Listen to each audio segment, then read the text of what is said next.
Day 29 is back. Live Team Reactors back. But first, here's Nicholas from Pies Nation. For number 10. There it is. Ben Brown hits double figures. All right, welcome back to another preview podcast for Further North. A massive game this week. And when you've got a massive game, when you're on a winning streak, you need a massive guest. And we've got Nicholas from Pies Nation here. How are you, mate? Thank you for coming on and giving me some of your time. Good, Josh. I mean, I thought I was the one that was up and about after our win on King's birthday, but I don't think I've topped the excitement levels that your supporters have brought over the last few days. A big result for you guys. No, absolutely. Look, we're on cloud nine, mate. This was our premiership over in the West on the weekend, and this is as good as it gets for us at the moment. So, look, we're not used to quite the winning that the Pies have done over the last, feels like forever, to be honest. So, we're jealous of you, mate. But look, we've got to celebrate while we can, because wins are few and far between for us in the last few years. No, don't blame you at all, mate. You enjoy every win as it comes, no matter if it's once a year or every single time. That's what it's all about. So before we start, do you want to just tell any of the listeners about what you do and why we've recruited you for the pod today?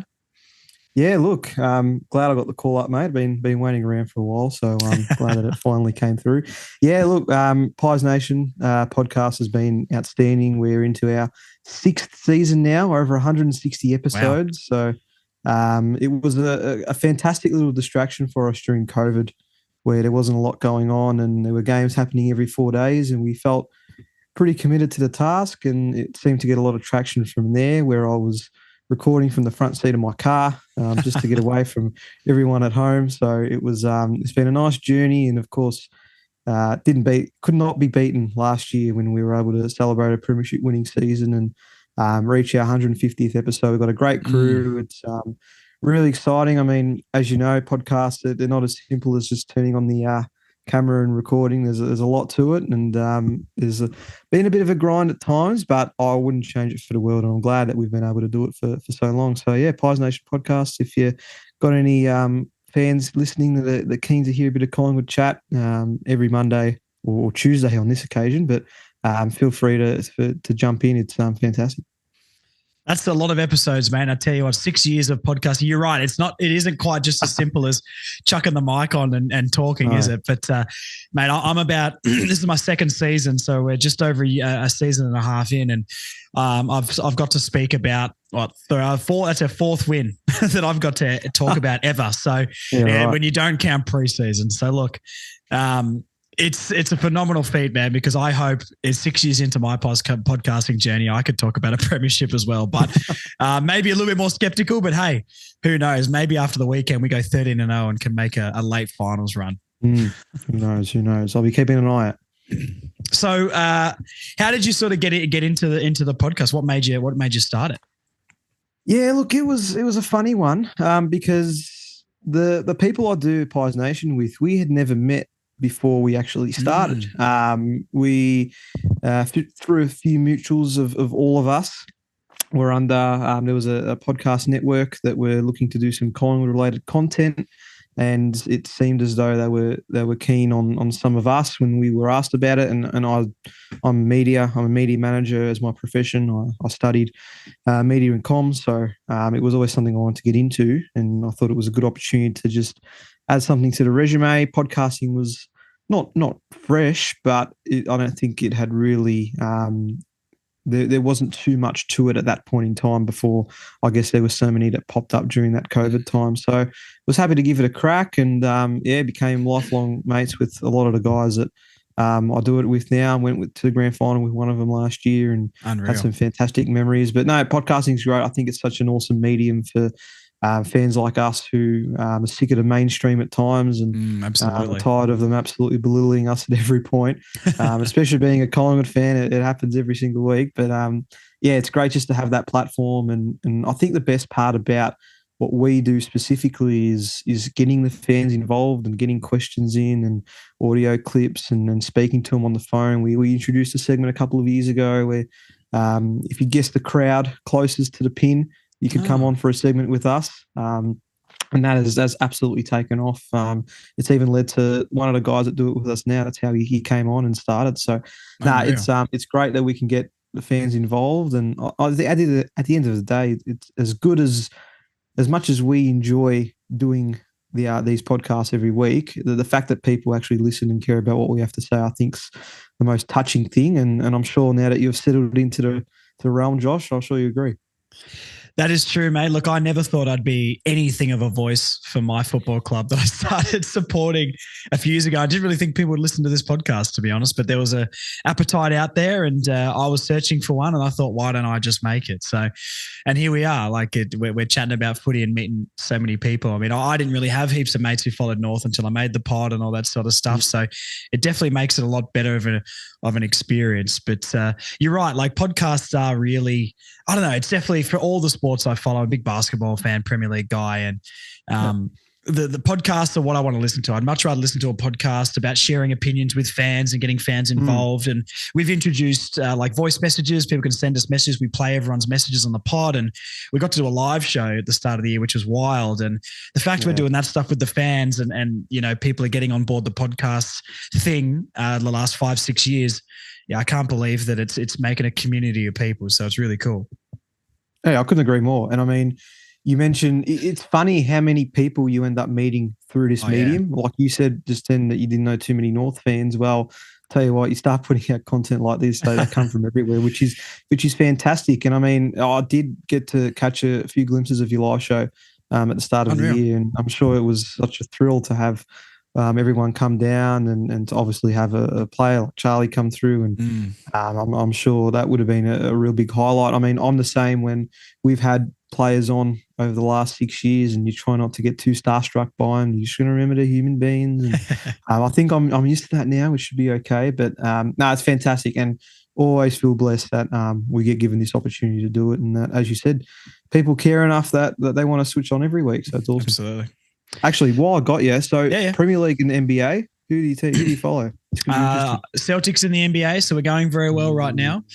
I know that's not what a lot of people want to hear, but I'm a 15-year Celtic fan. I got on board in just after the 2008. That was when like streaming was just becoming a thing. Like you could stream it on the internet and stuff. Yes. I remember I roasted my family's entire month worth of downloads streaming a Celtics game. I think it was Celtics and when Dwight played for the Magic back then. Oh, wow. And I burned through the month worth of megabytes in about an hour and a half. God. And I'm a big Arsenal fan in the EPL.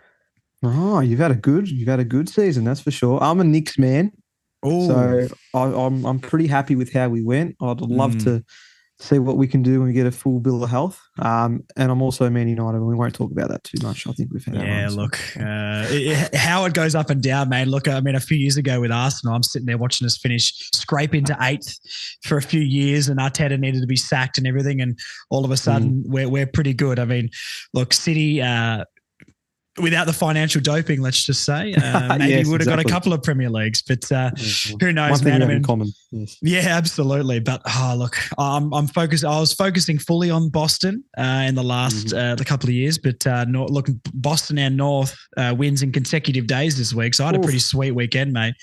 And I don't know. I think because I'm a North fan, watching Arsenal just lose the Prem, but putting up a fight is almost good enough for me. I'm just happy I've got a team I could watch that wins sometimes because North void that of me for so many years. But look, maybe United next year, mate. Who knows? You never know. You could just have a massive spree, but Ten Hag in, I guess.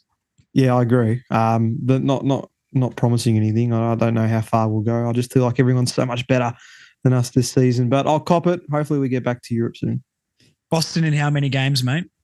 I think you'd be doing well to do anything 5.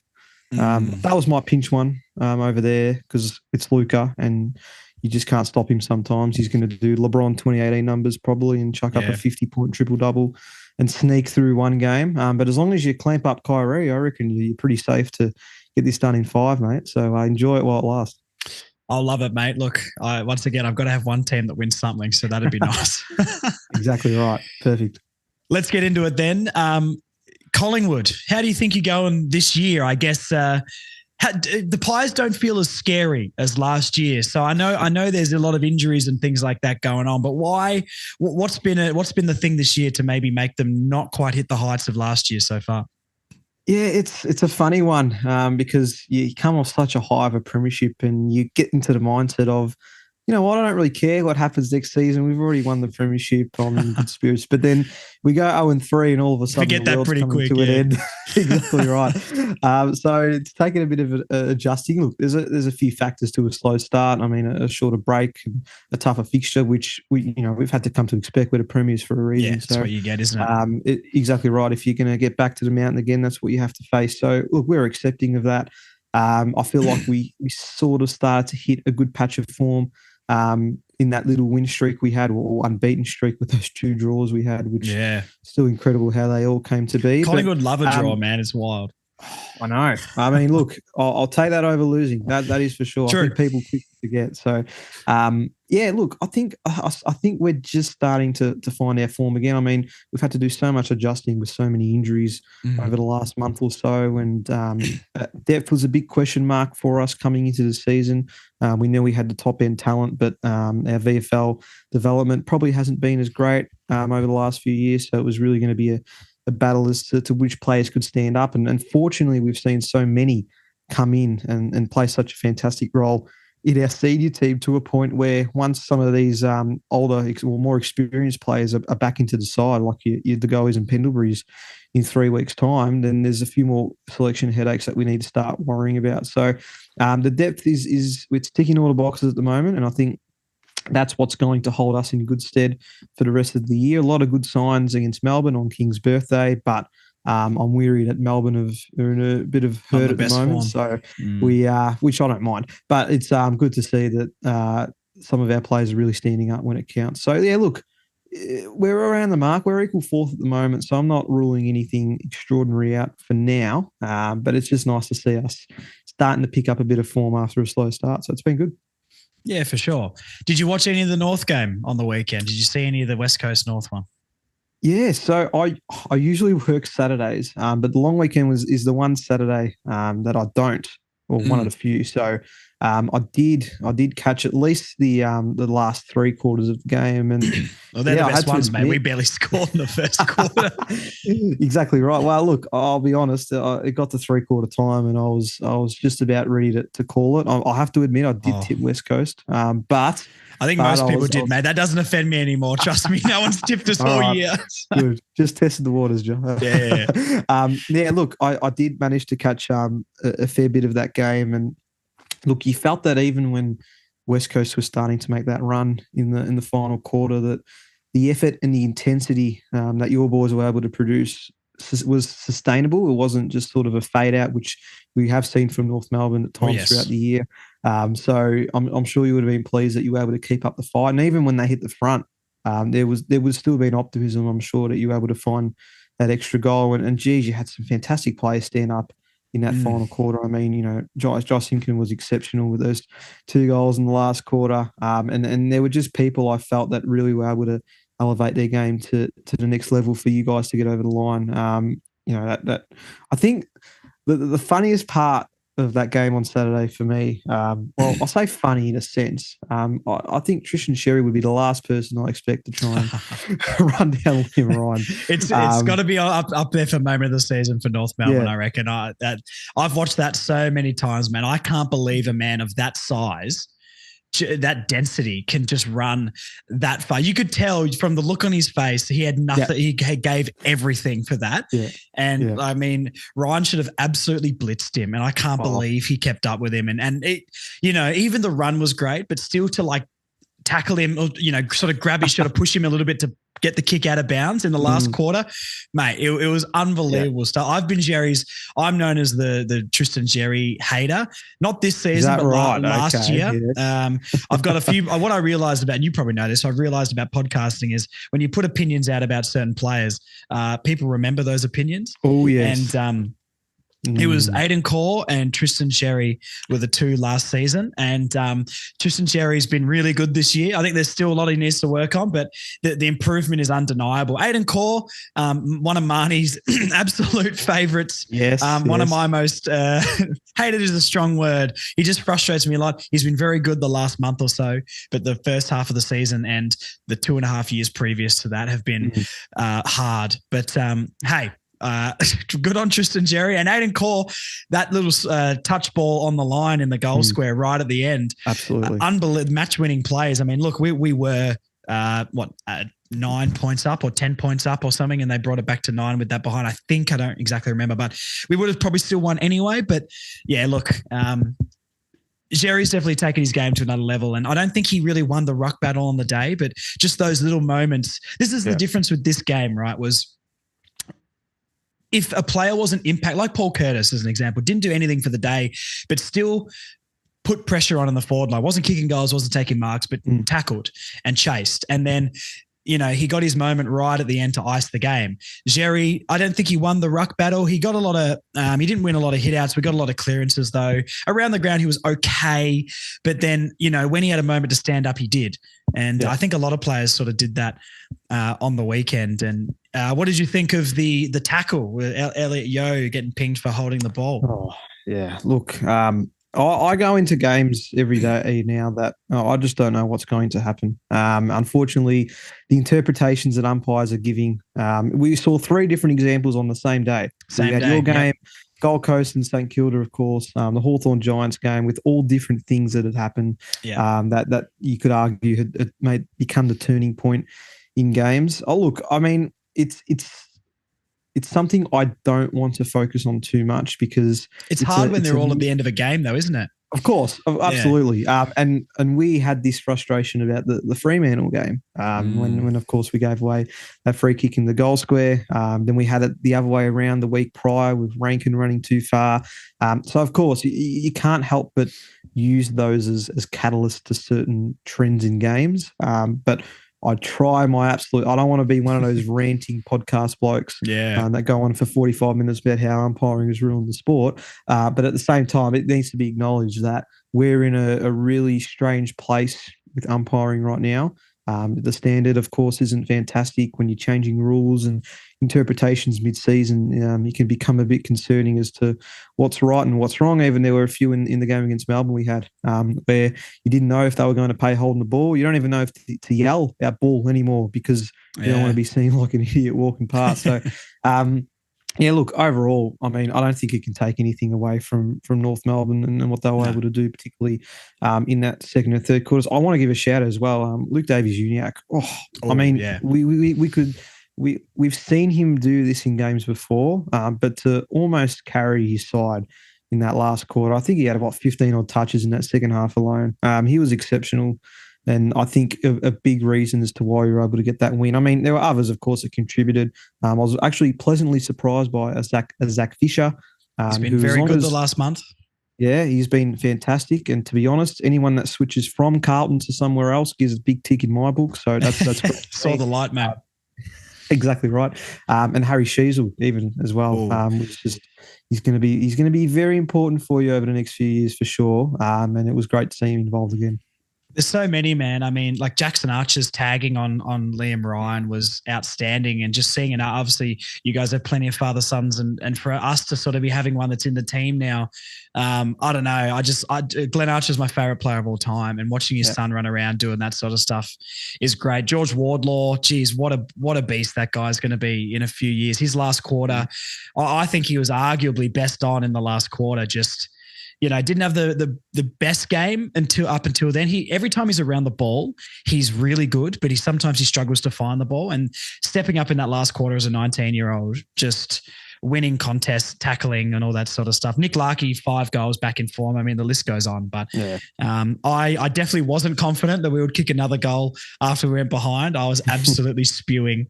And I don't think I've ever been so stressed in my life. There's a part of my brain that it actually goes, I think I'd rather be down by 50 in 3/4 time because at least I don't have to be stressed. But no, look, I can't believe just the mental toughness of that young team to cop a 6-goal in a row burst from the Eagles at home, and then for us to find anything to pull that game back in our favor and kick the last 2.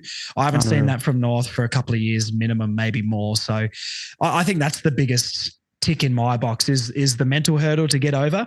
And we've finally done it, which I really, really hope can set us up for even another 2 or 3 wins for the rest of the year. I mean, look, I'm not expecting much in the next couple of years with North, but I just want a little bit of improvement every year. And if we end the season with 3 wins, we equal last year.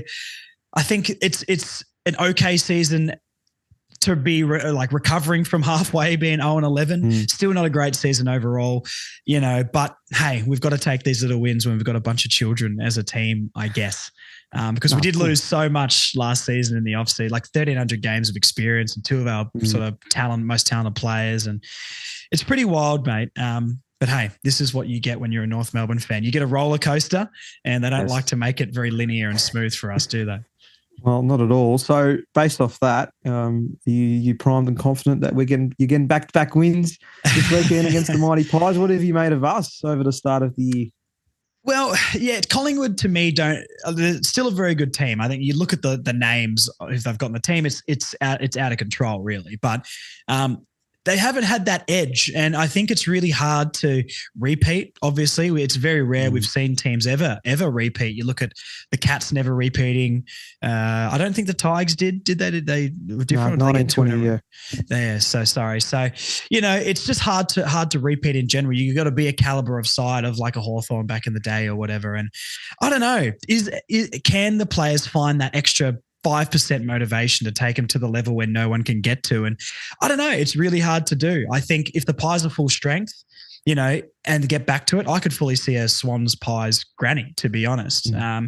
But once again, they just haven't had that killer instinct. And I think, and you let me know, the Pies better than me, but from a neutral's point of view, the Pies forward line doesn't really scare me too much with the players, but it's just how many midfielders push forward and kick goals for your team is out of control. So maybe teams have figured out, how to maybe slow down them flooding forward so much. And, when De Goey's in the middle or Dacos getting forward to kick goals or whoever's going to push forward, I don't know. It doesn't seem to be coming quite as much. But I agree with what you said before, where I think you're slowly starting to find your form. And I know you've been hit with injuries recently, but the system feels like it's working a little bit better recently for the Pies. So once you get those guys back, I reckon you're in for a very big – it wouldn't surprise me if you guys won 7 in a row, 6-7 in a row or something like that to end the year. So, look, not as scary, but, a scary prospect for anyone who plays you later in the year. But that being said, for this weekend – you know what? There's obviously a lot of Pies fans that come through. I'm a barber, right? And I talk a lot of football at the barbershop. It's my personality at the barbershop is I'm a North Melbourne fan, which isn't always the greatest thing to be known for, mate. But this happens every single week when you're a team at the bottom of the ladder, like North Melbourne always is. Whoever, any people who come in for a haircut who support the team that we're playing against on the weekend, they always say the same thing. They go, I don't know about this weekend, mate. Look, you could get us. And I'm like, we're 0-11, mate. What are you talking about? Of course we can't get you, And but there's a couple of people today that started telling me who you've got out because I didn't really know the extent of injuries that Collingwood is facing. And they sort of started to convince me that we've got a chance. Now, would I tip us if I was betting money? Probably not. That's because we're 1-11 and we beat the Eagles, who are 16th.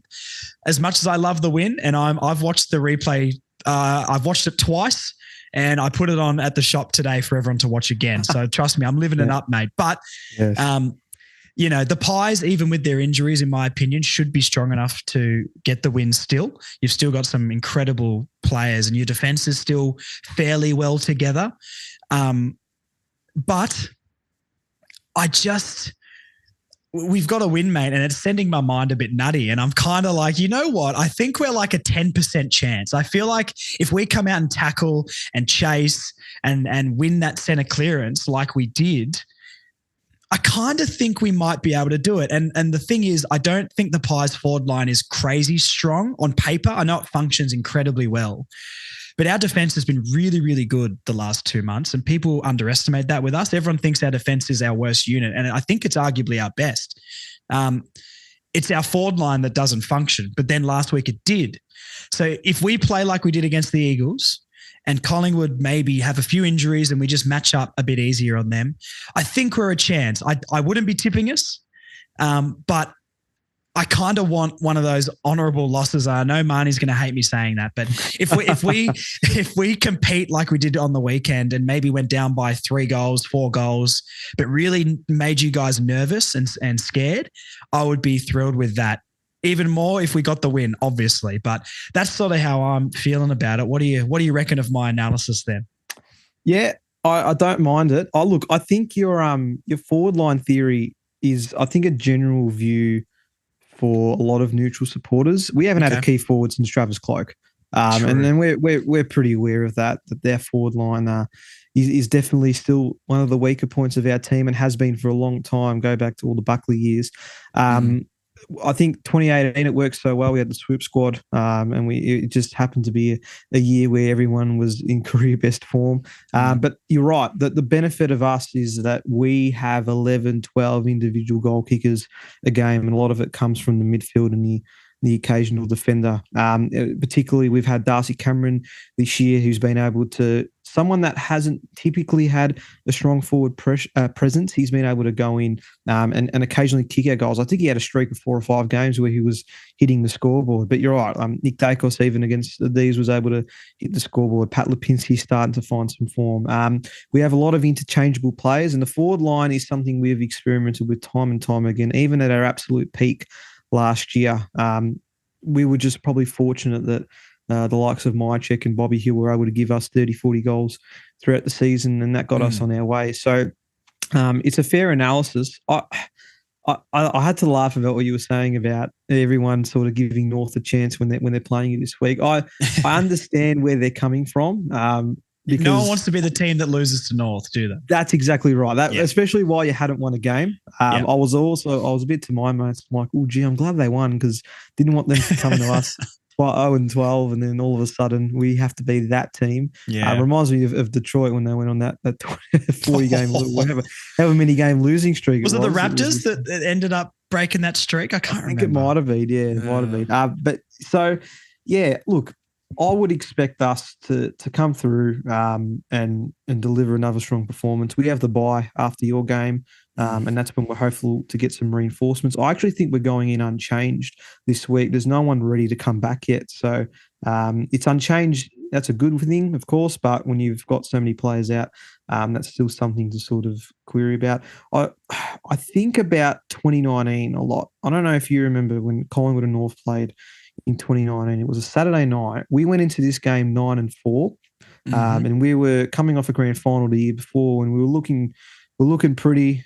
We felt like we were in a good space and we could really push for top 2. We lost by about 40 points. I think we only kicked about 3 or 4 goals for the game, and I'll still label it as one of those matches throughout the middle patch of the year where we really started to lose our way. I don't think that's going to happen, or at least I hope it doesn't happen. Well, that'd be nice this time around. But yeah, but without sounding too much like Damien Hardwick, Marvel's so unpredictable for us. It really is. I mean, if it was at the G, you could pretty much pencil it in from my perspective. But Marvel just creates so many opportunities for other teams to sort of exploit us a little bit, because we like the space and we like to run and carry, which may not be as opportunistic against a side of North Melbourne. Even the Bulldogs a couple of weeks ago when we went down to them, you could tell that their pressure really suffocated us in certain patches of the game. So I think the key to us will just simply be our ability to run out and play 4 quarters of footy. I mean, that Melbourne win we had on King's birthday is the first game where we actually won all 4 quarters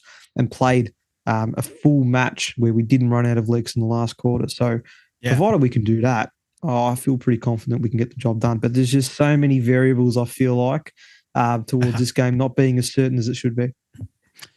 Yeah, look, I don't disagree. I mean, the thing for us, I think the place where, and I guess my next question was going to be, what's an area that we can sort of take advantage of you guys? And I guess from my perspective, let's flip it, right?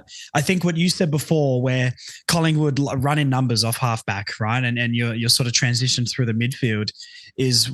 probably the best, if not one of the best in the league. That's the area I think we're the weakest at. And I think, us stopping transition, out of our forward line has been a real issue. And that's where I think Collingwood could sort of get on top. To flip it back the other way, I feel like we can win the midfield battle. I know the names are very talented for you guys, but our midfield's been humming the last maybe month or so. And I think if we can get quick delivery into our forward line, we can take advantage of the Pies. And the thing that I'm maybe nervous about, last week we went into the game with 5 key defenders, I think, and some of them, Toby Pink played forward, and Will Dawson, who's 18, who won't be playing because he did his shoulder, but he was in there as well. And I'm thinking, why are we going in so tall to a game which was predicted to be wet, which it didn't end up being in the end until later in the game? If we go in with a tall lineup against the Pies, I'm not really sure how we're going to defend your forward line. As much as I think it is an area of weakness, it doesn't mean it's a weak forward line as well. So I'm not sure if we're going with Core, Comben, Callum Dawson, and you still have like a Toby Pink in there. I don't know how all those tall guys are going to match up on some of your smalls. So if we go in a little bit smaller, a Jackson Archer playing on a Bobby Hill would be exciting for me. Hey, maybe you can limit him. Maybe we can do it, but I think it all comes down to matchups in this game, and if we can sort of have the ability to stop you guys running off halfback, because if you guys get a quick entry into that forward 50, I don't think we can stop you. And we definitely, if we don't win the midfield battle, or at least it's even, we'll get smashed as well. That's sort of our bread and butter. If we like the Bombers game, the Saints game, Port when we're in it until probably late in the third, and the Eagles game, we won the midfield battles in all of those, and they were 4 of our last 5. So I think if we can do that, we've got a shot here. But I'm terrified of that Pies transition off half back. For you, what's an area you think you can take advantage of us? Hopefully it differs from mine, and what's an area to flip that you think we could take advantage of you? Yeah, look, I think personally, I hope you do go tall in defence, because one thing that I love from our forward line is that as soon as we bring the ball to ground, I trust us every single time to at least get scores, or at the very minimum lock that ball inside forward 50. We had 20 more tackles in Melbourne on Monday and ended up with 15 tackles inside 50. We're very strong at applying that forward half pressure. That's when we're playing our best footy. It's going to force our midfielders to be more direct with their entries, and that's just going to mean that more work needs to be done for our smaller forwards. Now, in saying that, if your pressure in the midfield is strong enough and we're reverting to bombing it long inside 50, well, that's where your tall defenders can really have an impact. So I'd still probably say that area of the ground is something that I feel like we can take advantage of should you choose to go tall. Your midfield has started to, I think, hit the ground running over the last couple of weeks, and with a few names out, we need those contested balls in there. Jack Crisp has been the one to do that job for us over the last couple of weeks with no Jordan De Goey, no Tom Mitchell. Nick Dacos had to do pretty much everything for us against the Bulldogs, and we still weren't able to go and get the job done. But I feel like the midfield is definitely somewhere where you can probably take the most of us or make the most of your chances. I mean, it is a hard one. I think Darcy Cameron's having such an underrated season for us, and he might not be winning every single hit out, but he's been able to get in the right positions to allow midfielders to break away and win clearances. But the clearance battle is key. It was a catalyst, I felt like, for you defeating West Coast in patches of that game. We dominated them from clearance. Absolutely. And just your ability to win the ball out of the middle, just to put more and more pressure on that West Coast backline. And as you said, if you get that ball in quick enough into our Collingwood defence, as much as we love a chaos footy, that's going to put all sorts of pressure on what we're trying to do. So we wouldn't mind it a little bit more controlled. But in saying that, the clearances, I couldn't agree more. I think that might be the key to you guys getting on top. Yeah, wow. Yeah, I know. It's crucial for us, man, because I tell you what, like the difference obviously with your team being a lot better is if you don't win the clearances, you're still okay around the ground and you can make up for that. But I think we rely so much on that if we don't win it, I think we can get peppered. We've got a couple of minutes left on the chat. Let's go for a tip and a points margin. So who's your winner and how many points do you reckon? All right. I'll try to be as conservative as I can. Tell me what you think. You can have my feelings. Right. It's fine. Pies are winning. And I'll go 26 points. I feel 26. like it can stay competitive for a while, but I'd trust us to break away at some point and put in a comfortable enough margin to get the win. In saying that, I reckon I've tipped us to win by more than 15 points once or twice this year because every game we seem to play goes down to the wire. And I would not be surprised if we get something similar. So, but I'll go 26, I reckon, under the roof. What about yourself? Oh, see, this is a hard one for me because I want to tip us to win after last week, but in reality, I just don't think a team of Collingwood's quality, injuries aside, regardless, the team's too good. So I'll say Pies by 20. Okay. My head says Pies by 20, but my heart, North by 12. That'll be my two tips. I got to go with a head and a heart tip here because you know, they've just, I'm so on board after the win. So look, my heart says North by 12. I think if for some reason Collingwood were off and we played, you know, the same game as last week, if not better, I think we could do it. But in more of a realistic state, I think maybe the Pies go Pies by 3 goals. Okay. We'll take that.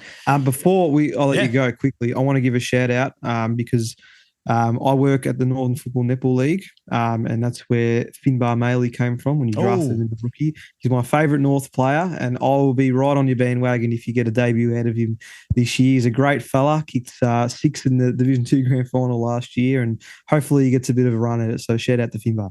Unreal. You could tell even with a mustache like that, if he gets a game and is going to become good, he's going to be a cult hero for sure. I think Absolutely. I'm excited for everyone to be having a Finbar badge on their scarf, regardless of what team you follow as well. So I'd hope you pick one up soon too, mate. Nah, we'll do. Absolutely. Well, thank you for coming on, man. Appreciate the time. And look, hopefully the Pies put in a shift, but not too much because I've walked out of that stadium so many times upset and I at least want to compete. Nah, Josh, it's been great to chat, mate. And looking forward to, regardless of the result this weekend, seeing how you boys get on the improve over the next few years. Absolutely. We'll message after the game and someone will be happy, someone won't, but we'll support each other, mate. It's all good. Can't wait. Thanks, Eves. See you, man. Thank you very much to Nicholas again. Great chat, great bloke. I said this at the start. Love getting the insight on the Pies from him. Very smart footy brain. And Pies Nation do great stuff. So if you've got any Collingwood fans in your life, hopefully not, get down to Pies Nation and listen to what they do. Just joking, mate. Anyway, what are we going to talk about first here? I think let's do the team reaction first. Then we'll get into some news. And we're going to go this week at the barbershop and I'll get all my tips wrong every single week, which is very exciting. So this is our first win of the season. How much do we change? I don't think we're going to make many changes. A couple of changes I've got on my mind. I'd say Will Dawson's obviously going to go out with his injury. I would say let's bring in BRYNN Teakle. Let's bring in BRYNN. # bring in BRYNN. I should have started that before because the team's already dropped and I don't know if he's in there. If he's not, that'll be there next week. If he is, then don't even worry about what I just said. BRYNN Teakle, I would sort of bring in for Will Dawson. Maybe Toby Pink as well would probably be the other one. I don't really have an issue with Toby Pink. I just think we don't want to go in too tall against the Pies. As you heard in the chat with Nick, we don't want to go in too tall. So maybe I'd probably bring in a Hugh Greenwood or a Charlie Lazaro. Greenwood for his tackle pressure and that sort of stuff. I know it's a contentious topic on this podcast. I'd say him as a sub, maybe. If you want a little bit more speed to try and counteract the Pies and their counter-attack, maybe bring in a Lazaro or something like that. So that would maybe be my changes. Miller Bergman as well could be another one that I would like to see in. I really want him to get a run in this team. Unlucky with his injury because I think he played pretty well in the time he played, even though it was very short. So look, that's about all I can really think of, guys. Other than that, there's not too many changes I would make. So let's have a look at the team lineups now. Now, last week was very, very bland for team changes. So I'm going to try and spice this one up. It's up in front of me now. 3, 2, 1. Ooh, it's an extended squad though. It's an extended squad. Okay, let's go through this. In Hardiman, Will Phillips, Charles Lazaro, and my man, BRYNN. BRYNN Teakle is here. That is exciting. That is incredibly exciting. I think BRYNN Teakle will play. I would be shocked if they bring him in and then don't play him. BRYNN is in for me. Charles Lazaro, I did say with speed, with the pies and all that sort of stuff. I think that will be the way to go. Will Phillips is very interesting. Our midfield is humming, so I probably wouldn't bring him in. I won't lie to you guys. I'm kind of off Will Phil. Not him as a player. I think he can still have a career in the AFL. I just maybe think his time at North's done. Not necessarily because he's not a good player, but they would have picked him more. Let's be real. At the end of the day, I know they want to send him back to the VFL and work on this, work on that. That excuse only really holds up for a certain amount of time until you're sort of being like, okay. The only out is Will Dawson. Toby Pink remains in the team. We're going tall again. Interesting. Maybe instead of trying to counteract Collingwood, maybe they have to try and play up to our size. Who knows? But that is all the changes. Hardiman as well. I like it. He had a very, very good game, stats and numbers-wise. I only watched highlights of the VFL. I didn't watch the full game, so I don't want to pretend to be a VFL expert. Hardiman's numbers looked really, really good in the VFL, and I liked what I saw from him at AFL level. Yeah, Will Phil, not exactly sure who he would come in for, to be honest, because, you know, Liam, as an example, Liam Shields is someone I've said I've sort of wanted him out of the team the last few weeks. Not anymore. He is doing such a good job, and you chuck him on a day cost for me. Everyone else, Eddie Ford isn't going to go to this team. Jackson Archer. Stevenson is probably the only other one I'd be like, maybe not. And Curtis Taylor as well. Darcy Tucker's probably done enough to stay in this team, even though I would personally maybe not play him. Sorry, Marnie. I think in reality, he's going to play. So, well, clearly he's played every game this year. Interesting. What would I do in this situation? I would probably take out Stevenson. I don't know. I just want to go shorter. I would take out Pink and I would take out Curtis Taylor. I'm going to give Steve-O another shot against his old club. Curtis Taylor goes out. Toby Pink goes out. Will Dawson goes out. Tickle, Lazaro, Hardiman in. That is what I will do. That is what I will lock in, even though I have absolutely no say. Other than that, I think it's fair enough to be unchanged. I hope Eddie Ford's not the sub again. Too good of a player to be not playing most of the game. Luckily for some injuries, he's played a few more minutes. What about Collingwood? Let's have a look at Collingwood. Now, Collingwood are rampant with injuries. So much of their premiership team is not there, which is fantastic. In Edward Allen, Tu Giath, and Reef McInnes. Now, look, I know I get roasted for my lack of player knowledge. If you don't like it, different podcasts are for you. I don't know a single one of those players. Braden Maynard's played 200 games? I swear I only heard about him the last year or two. Anyway, let's see. If he tries to smother a Jai Simpkin kick and lands on his head, we all know he's going to get 0 weeks. Can we beat this Collingwood team? On paper, yes, but their system is so good and their defense is still fairly intact. So, look, like I said, there's a world where I think we possibly could win. I just get worried about all their small forwards. I just don't know how we keep up with your Schultzes and your Hills. Lipinski's pushing forward. I know he's not a small, but, they really don't have a key target up there. And when we've got Core, Comb, and Dawson down back, I worry when the ball hits the ground. Anyway, this is for Clarko to figure out. Interesting. I love that Bryn Teagle's in. That's awesome. I hope he can contribute a goal on debut, take some marks in the forward line, and help out and inform Nick Larkey right now. Okay, let's go to some news and some other things going on. And then we'll end with barbershop chat. The 99 reunion this week, really cool. They dropped some very cool merch, which I would like to pick up if it was slightly more reasonably priced. I like the spray jacket that all the players are wearing in interviews right now. Man, it's so cool, but it's like $140. Can I save some pennies and justify the purchase? Not sure. If I see it in person on the weekend, might be very tempted to buy it. Wish the merch was a little bit cheaper though. But I guess a Mitchell and Ness collab does mean it's very good quality. So yeah, maybe I will pick up a spray. Anyway, I'm not going to talk about this to myself on the podcast. That's awful podcasting. Really cool. I wonder what legends are going to be down at the game. I wonder how many of the 99 Premiership team is going to be down there. Nick Larkey was talking about it. I think he went on the rush hour with JB and Billy Brownless and sort of talked about some legends. that I don't know if he was meaning that they're going to be at the game or they've just been around the club this week or planned to come down to the club. But yeah, massive chunk of this team. I wonder what they're going to do in the game, if they're going to do any sort of the players walk around on the ground or show a montage of the game or something like that. I don't really know the plans, to be honest, but I'll be down there and we'll be able to let you guys know what's going on. But really cool. I mean, 99 reunion, 90s merch is in. And I really do want to pick up one of those sprays. So really cool to see what they do. Hopefully we can see some legends walking around. Who's your favorite legend? Please put in the YouTube comments or the Instagram comments or whatever. Tell me who your favorite player from the 99 grand final was. Not who the best one on the ground was. Shannon Graham, Peter Bell. We get it.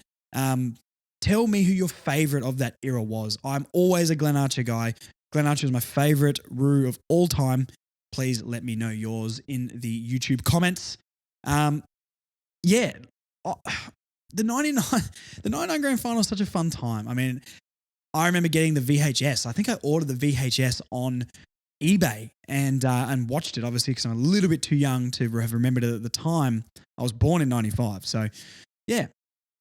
I remember watching that game, and I mean, there wasn't Carey's best game for us. He still contributed, like McKernan doing what he did. I don't know. I petition for Charlie Comben to shave his beard and head to look like Mick Martin. I think that could be a go. We'll see. We'll see if we can get that one going. But anyway, that's really all that's been going on this week. Some interesting interviews. I think obviously we've been doing a lot of media rounds. LDU doing an interview on the radio, sort of talking about his game, and I like that he's doing some interviews because he's never really felt like the most, showing any leadership. I know he leads on the field with his actions, but and really good job to LDU for stepping up from his poor maybe first month of the season. Obviously asking him about his contract decision. It's 18 months away from him being out of contract, so I think we need to relax a little bit. Obviously played it down, but he sort of said he loved coming to North. Loves going in day to day. Obviously, all the media around it are going to say, why would he stay? Why would he stay? We know what we've got at this club, and only us fans know. So I've always said, I think LDU does stay in the end, and we pay this man whatever he wants. I think he's earned that. He's only 24, I think. I hope he's in our midfield going forward. I really, really do. Who else did an interview? Luke McDonald did an interview. Good to hear him speak about the club as well. There's nothing too groundbreaking in any of these interviews. Nick Larkey did his Rafa impersonation again. But yeah, they did the rounds on the media scene this week. Good to hear them speak. Good to see someone else than a Collingwood or Carlton player being on. But yeah, look, there was honestly nothing too groundbreaking in any of them. Just talking about the win, how it felt, how it might help with momentum. So hopefully you guys, if you guys don't subscribe to, I think it's Ruse Radio, and they just put up every single segment that North players do on any sort of radio station, so you can hear all that. Clarkson went on Channel 7 on one of the footy shows. I can't actually remember what it's called. But, they're talking about a lot of stuff with him, obviously, talking about him and him getting angry on the sideline, which let's just forget that now. That's stupid news. I guess they talked a little bit about the Hawthorn investigation still. It is still ongoing, but obviously very quiet in the background. He seems fairly calm with it now, but was more saying like he's maybe frustrated, him and all the guys involved are frustrated that he still hasn't been able to tell his side of the story. And I think it's very interesting that they've got this far in and the accused don't get to have their sort of say on it yet. That's all I really say on it. I don't want to go into it because it's not something I want to focus on, especially in the week of our win. But it is important to sort of have been said. Other than that, there's not really much more going on. Pretty standard week down at North Melbourne. A lot of content about the Tristan Jerry chase. Easily a contender for moment of the season for me. Just a lot of positive vibes around North Melbourne. It's so good being in the barbershop and talking about a win, finally. My personality at the shop is basically centered around being a barber that follows North Melbourne. So finally, people coming in saying they really wanted us to win. Everyone's backing us. I know it's because we're rubbish, but hey, maybe this starts the 13-0 streak. Speaking of the barbershop, let's talk about the barbershop and what we've been talking about at the barbershop. Cue that jazz. All right. So this week at the barbershop, there's a lot of Collingwood fans, as we know, everywhere. Doesn't matter what side of the city you're on. The Pies fans are worried, guys. The Pies fans are worried. They're already coming at me with, yeah, look, we got so many injuries. You know, we haven't been at our best. You know, all these premiership players are out, and that is true. But you look on paper, and regardless of the Pies injuries, they're still a lot better than us. Just like the Celtics going through the playoffs at the moment. People are blaming injuries and making injury excuses. That's enough. That's enough. And Collingwood fans, same for you guys too. If North Melbourne do win this weekend, I don't want to hear any word about the injuries. I don't want to hear any word. All the Pies fans at the barbershop this week, they're nervy. I got a good client called Harry, okay? And he said he'll shave his head if North Melbourne win. And the shop stopped. And we all looked at him and said, bet. Shake my hand. Shake my hand. And let's make that official. I've never seen a man more scared in his entire life, and he did not shake my hand. So he's scared. The Pies fans are scared. They're worried. They're probably going to win. And I don't want to dampen the mood in win week, but they're probably going to win. But there's a chance, and that's enough to make them nervous. And I love that because you can genuinely see they're actually scared. Not like a few weeks ago when people were scared to be the team that loses to North. We've got to win on the board now. They're genuinely scared, guys, and that makes me fantastically excited. Anyway, that is the barbershop chat for this week. Stop the jazz. If you guys do want to come down to the barbershop, Black and Brown Barbershop in Mitcham, Friday and Saturday I work with Big Ant. If you want to come and rev him up, I'm there Tuesday to Saturday anyway. So if you guys want to come in for a haircut and chat north, Mitcham, just across from Mitcham Station, Black and Brown Barbershop, go on the website. You can request Josh and put in the comments or the notes of the booking Further North podcast so I know you're a podcast listener. So I give you extra special service. Not like that, unless you got $20 in your pocket. Okay, I think that's about it, guys. Let's tip some games and get out of here because I need to eat some food and edit this to get it out for you guys on Friday morning. Not many games this week, heaps of buys, isn't there? Now, I say every single week, my tips are absolute. That is it. And I have realised I am awful at tipping. I barely got any right. Last week, week before that. Brisbane St Kilda at the Gabba. Now I'm nervous already. I'm nervous like a Collingwood fan this week. I'm going to go Brisbane because the Saints definitely should have lost that last game. Very contentious decision. Brisbane because it's at the Gabba. If it was at Marvel, could go anyway. Bulldogs, Fremantle at Marvel. Give me the Dockers. I'm going with my gut. Give me the Dockers, I reckon. Don't know why, because the Dogs should be able to do it, but nah, give me the Dockers. I don't know. I'm trying to swerve a bit more because my tips are so bad. Richmond, Hawthorn. Hawthorn will win. Imagine if Richmond get up over Hawthorn. I got to go Hawthorn for the win. I don't like Hawthorn. You guys know my frosty relationship with Hawthorn. Hawthorn win, unfortunately. A gimme though. Adelaide, Sydney. I cannot tip against Sydney. You'd be stupid to tip against Sydney for the rest of the year. They're by far and away the best team. Carlton is second on the ladder? Oh my God. Sorry, passing thought. North Collingwood, we sort of did this before. I think there's a world where we win. If I was betting money, I'd probably say Collingwood by 4 goals. But I think there is a world where we do win this game and we can. If we can go up another level from last week and Collingwood are 10% off, I think we could maybe win just sort of like last week. But look, my heart says North just, my head says Collingwood by 4 goals. There's your 2 head and heart tips. GWS Port, what rubbish franchises. No, I don't mind the Giants actually. Screw Port. GWS, I think GWS need a win. And Port, they're still sitting 4th, but they're not a very convincing 4th. So I'm going to go GWS just because it's at their home, and I think they need to bounce back, especially after that Hawthorn game. Suns, Blues, Cats, Bombers, D's, Eagles all have buys. So bye-bye. And we will play the D's next week with no Petrarca. How wild is that Petrarca stuff as well? You know, the word laceration is such a hectic word. To have a lacerated spleen, that is wild. Punctured lung is bad enough. 4 broken ribs is bad enough. A laceration to the spleen? what are those medicos doing down there? Anyway, apparently might be out for the rest of the year. And look, good for us when we play them, but realistically, I love Petrarca. I think he's a gun. I think if every player's at their peak, he's the best player in the competition for me.